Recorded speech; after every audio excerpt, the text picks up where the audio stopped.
Hi everyone, this is Abigail Smith, and this is my blended learning project, which is going to be a poetry e-portfolio for my 8th grade students. So we would start this unit with our introduction to poetry, which will be shorter than a typical introduction because I want students to really be discovering their favorite types of poetry on their own as we go through the unit. So each day they'll get a little bit of an introduction. So day one, we'll start with sharing out ideas about poetry, what they know about poetry. Typical answers are usually that it has to rhyme, which isn't always true. We'll get rid of some of those, preconceived notions about poetry that might not be accurate. So we'll get those out of the way in the beginning. We'll see how many types of poems we can come up with. Usually, I'm assuming there would be about 5 or 6 types of poems that students come up with. And then we will watch an intro video, which I've linked into the slideshow here. This video, it's a 3-minute video kind of explaining the different types of poetry. It's fun to watch. It's a cartoon. It's really nicely animated.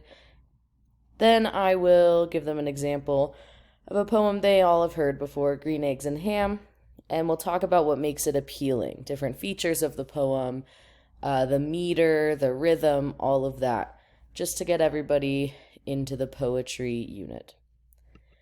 I'll then give them an introduction to the project that they're going to be working on. So I'll let them know that they're going to be creating a poetry portfolio over the course of a few weeks. It will all be completed during class time, and the final portfolios will be published online, which is why they're called e-portfolios. They will include at least 20 poems, which I'm sure will seem like a lot to them. And again, they'll all be written in class, so they can always get help, and they will always be given work time because that can be overwhelming to have to do on your own time. So these are the poem requirements that I will have each student include in their e-portfolio.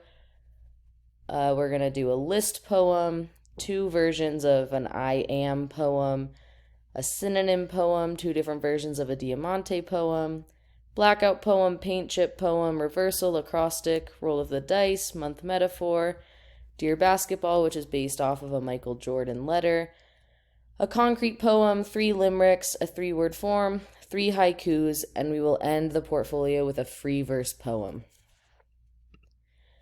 Some other things that I will require is that the portfolios will be decorated and designed to fit the theme, so they'll obviously be working with a website, so they should all be looking different, have different themes, try to go along with whatever their poems are about.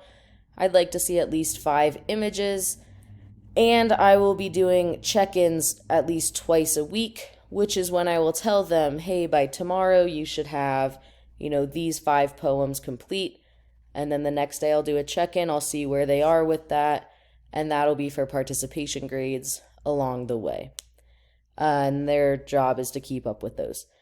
And the final portfolio that they were doing will be created on Wix.com because they can all easily make an account with their Gmails. So an average class day during this project, it'll look similar every day. Obviously, there will be some differences. There are a variety of poetry warm-ups that I would start with. This might include a game like Kahoot or Gimkit.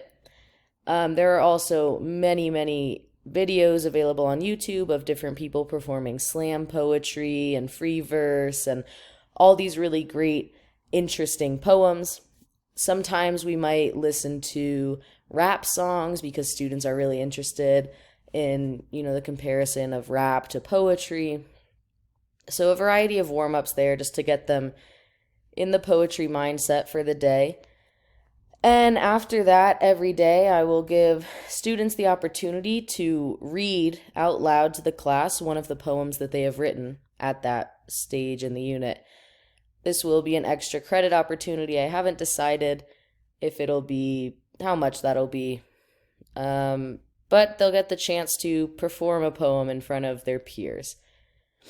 And then after that, I will introduce whatever poem we're working on for the day. So my plan right now is that day 1 we would have a list poem, day 2 I am poem, day 3 synonym poem, and so on through that list that I showed earlier. And after I introduce it, I'll give an example of a poem. I'll read them one, I'll show it on the screen so they can see what it looks like, because some of them have different formats you have to follow. So if there's a template or resources that they can use to help them, I'll provide that at that point. And then I'll just give them the rest of the class to be working on that type of poem.